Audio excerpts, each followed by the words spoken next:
जब टूटा विश्वास तो सोनम के ससुराल में उसकी सास शीला और उसकी दो ननद भारती और रेनू भी रहती हैं। सोनम और उसका पति विपुल दोनों नौकरी करते हैं और घर की ज़रूरतों को पूरा करती हैं।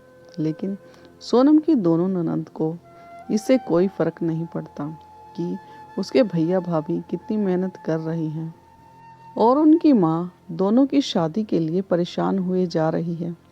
वह दोनों तो अपनी मौज मस्ती में रहती हैं। एक दिन सोनम अपना फ़ोन विपुल को दिखाते हुए कहती है, देखो ना विपुल, यह साड़ी कितनी सुंदर है। यह मुझे बहुत पसंद है। सोच रही हूँ इस साड़ी को अभी बुक कर दूँ लेने के लिए। नहीं सोनम, रहने दो। तुम्हारे पास तो पहले से ही बहुत सारी साड़ियाँ हैं। अब क्या तुम साड़ियों की दुकान खोलोगी?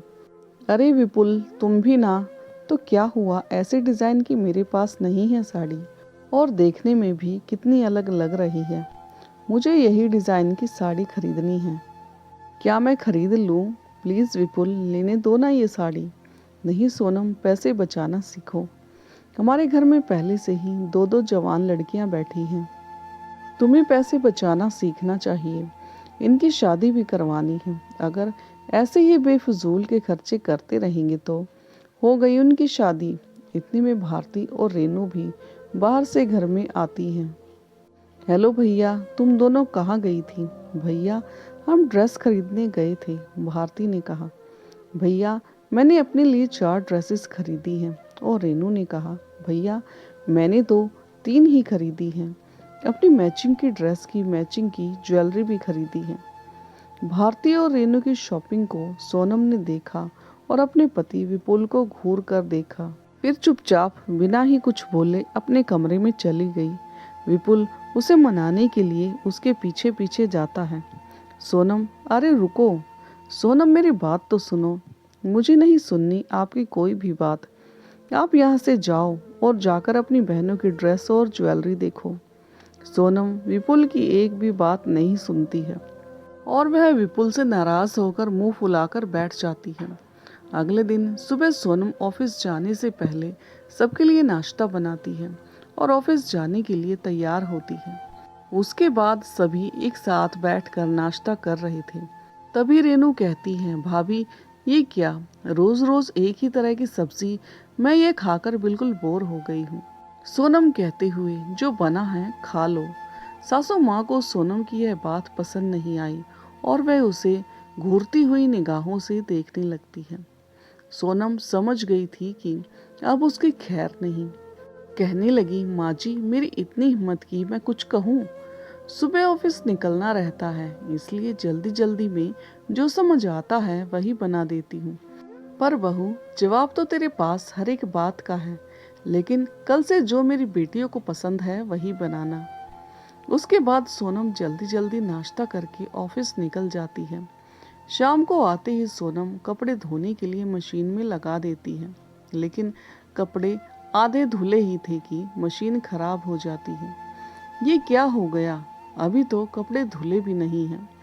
अब बचे हुए कपड़े कैसे धोऊंगी? सोनम विपुल के पास जाती है और कहती है, देखो ना विपुल, फिर से मशीन खराब हो गई है और कपड़े भी धोने बाकी हैं। बाकी के कपड़े मैं कैसे धोऊं? तो विपुल कहता है, हाथ से धो लो। अच्छा, मैं सुबह घर का सारा काम करके गई। ऑफिस से थकी हारी मैं घर आई। मेरा कपड़े धोने का मन भी नहीं कर रहा था, लेकिन फिर भी मैं कपड़े धोने के लिए मशीन में लगा दी। अब आप कह रही हैं हाथ से धो लो। अब मैं हाथ से कपड़े नहीं धोऊंगी।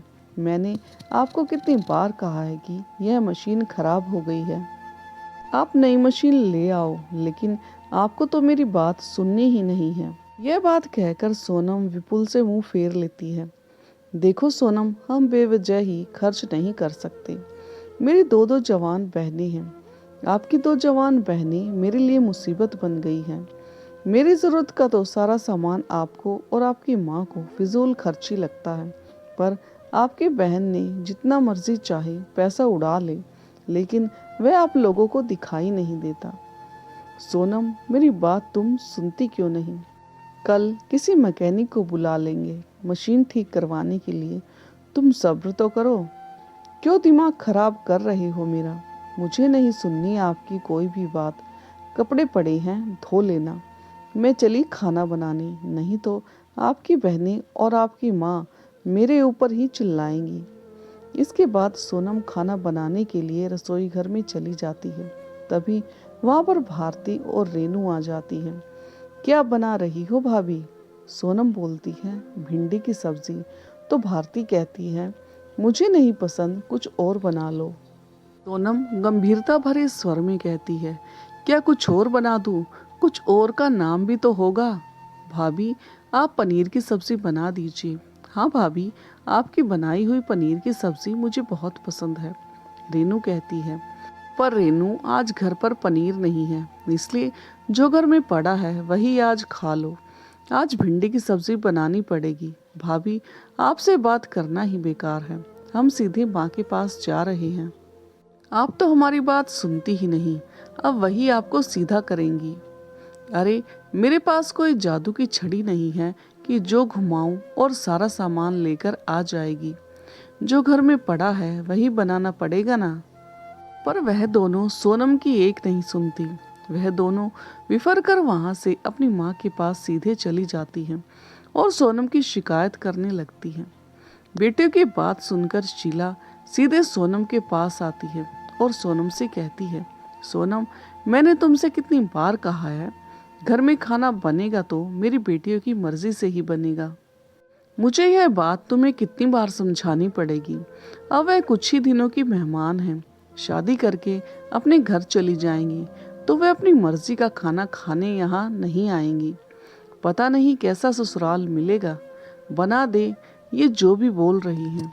सास की बात सुनकर सोनम मन में ही बड़बड़ाती है, ससुराल जाने के लिए पहले तौर तरीके तो सिखा दो, वरना 2 दिन भी नहीं टिक पाएंगे ससुराल में ये दोनों। सोनम को अपनी मर्जी से कुछ भी करने की इजाजत नहीं थी, फिर भी सोनम किसी की बात पर कुछ खासा ध्यान नहीं देती थी। एक दिन वह अपने लिए कान की बाली लेकर आती है। सभी बाली देखकर सोनम को कहने लग जाते हैं, ये फिजूल खर्चे करने जरूरी हैं क्या? क्या जरूरत थी इतने पैसे खर्च करने की? बहू, कभी तो किसी की बात सुन लिया करो। हमेशा अपनी मर्जी का ही काम करती रहती हो। सोनम मायूसी भरे स्वर में बोलती है, माँ जी, आज तक आप लोगों ने मेरी मर्जी का काम करने ही कब दिया है? मैंने आज तक वही किया जो आप लोगों ने मुझसे कहा है। आज मैंने अपने लिए कान की बाली क्या ले ली, आप लोगों ने तो मुझ पर इल्ज़ाम ही लगाना शुरू कर दिया। अब क्या मैं इस घर में अपनी मर्जी से कुछ भी नहीं कर सकती? क्या मैं इस घर में अपनी मर्जी से छोटी सी चीज़ भी नहीं खरीद सकती? सोनम इतना कहकर अपने कमरे में चली जाती है। रात को भारती और रेनू सोनम के कान की बाली चुरा लेती है। रेनू कहती है, भाभी के ऊपर यह कान की बाली बिल्कुल भी अच्छी नहीं लगेगी, तो मैं पहनूंगी। सुबह सोनम उठती है। जब वह इधर उधर नजर दौड़ाती है तो उसे अपनी कान की बाली नहीं मिलती, तो वह समझ जाती है कि यह काम उसकी दोनों ननंद का ही है। सोनम अपनी ननंद के कमरे में जाकर देखती है तो वह बाली उसे वहां मिल जाती है। तुम दोनों को बाली इतनी पसंद थी तो मुझसे मांग कर ले सकती थी ना। अपने घर में तुम दोनों को चोरी करने की क्या जरूरत थी? चोरी और हम? भाभी, आपको शर्म नहीं आती? आपको यह सब बोलते हुए, अरे हमें किसी चीज की कमी है क्या? हमारे ऊपर इतना घटिया इल्जाम लगाते हुए।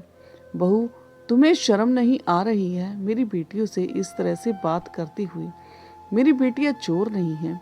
क्या तुझे तेरे मायके वालों ने यही सिखाकर भेजा है?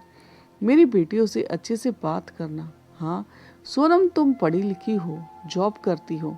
अगर किसी ने बाहर देख लिया कि तुम अपनी ननद से इस तरह से बात करती हो तो कोई क्या सोचेगा तुम्हारे बारे में? भारती और रेनू मेरी छोटी बहन है और तुम्हारी ननद, उससे अच्छे से बात किया करो। सोनम की इसमें कोई गलती नहीं थी, लेकिन फिर भी पूरे परिवार ने उसे ही उल्टा सुनाना शुरू कर दिया। ससुराल वालों की इतनी बातें सुनकर सोनम ने भी सोच लिया कि जो उसके साथ जैसा करेगा वह भी उसके साथ वैसा ही व्यवहार करेगी। भाड़ में गया ससुराल और भाड़ में गए ससुराल वाले।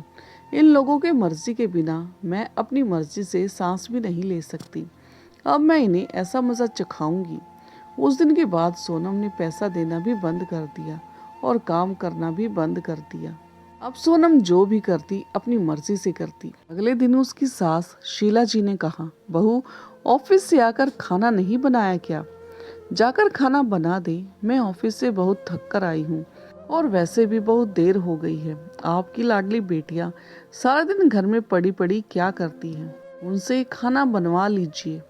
वैसे भी ऑफिस में बहुत काम था, मैं थक गई हूँ। बहू, उन दोनों को खाना बनाना कहाँ आता है? तुझे तो पता ही है। हाँ माँ जी, मुझे पता है। उन दोनों को खाना बनाना नहीं आता, सिर्फ खाना खाना आता है। मैं तो इस बात को जानती हूँ, इस बात को आप भी समझिए। आप उन्हें कब सिखाएंगी खाना बनाना? अगर उनका ससुराल भी मेरे ससुराल के जैसा मिला तो उनकी लाइफ बर्बाद हो जाएगी। इतना कहते हुए सोनम वहाँ से चली जाती है। तभी विपुल आ जाता है और कहता है, अरे सोनम, तुमने इतनी सारी साड़ियाँ क्यों ले ली?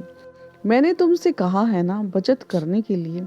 अरे आप ही सोचो अपनी उन दोनों बहनों के बारे में। उनके चक्कर में उनके लिए मैं अपनी खुशियों और ज़रूरतों से समझौता नहीं करूँगी। और वह भी ऐसी बहनें जो एक नंबर की चोर और बदतमीज़ हैं। शीला का घर उनके बेटे और बहू चलाते थे। सोनम ने पैसे देना बंद कर दिया था तो अकेले विपुल के पैसों से घर चलाने में बहुत दिक्कत आ रही थी। सुबह नाश्ते के टाइम भारती और रेनू कहती हैं, अरे माँ, आप क्या बना रही हैं? माँ, मुझे यह नहीं खाना है, आप आलू के पराठे बना दो ना। हाँ माँ, बना दो ना प्लीज़। चुपचाप से जो मिलता है वह खा लो, नहीं तो यह भी बंद कर दूंगी। एक तो तुम्हारी भाभी ने पैसे देना बंद कर दिया है और विपुल के पैसों से घर चलाना बहुत ही मुश्किल हो गया है, और ऊपर से तुम दोनों की फरमाइशों ने नाक में दम कर रखा है। तुम दोनों की फरमाइशें तो खत्म होने का नाम ही नहीं ले रही। शीला जी अपनी बहू और घर के खर्चों को लेकर बहुत परेशानी में रहने लगी थी। उसे इन समस्याओं से निकलने का उपाय बस यह समझ में आ रहा था कि वह जल्द से जल्द अपनी दोनों बेटियों की शादी कर दे।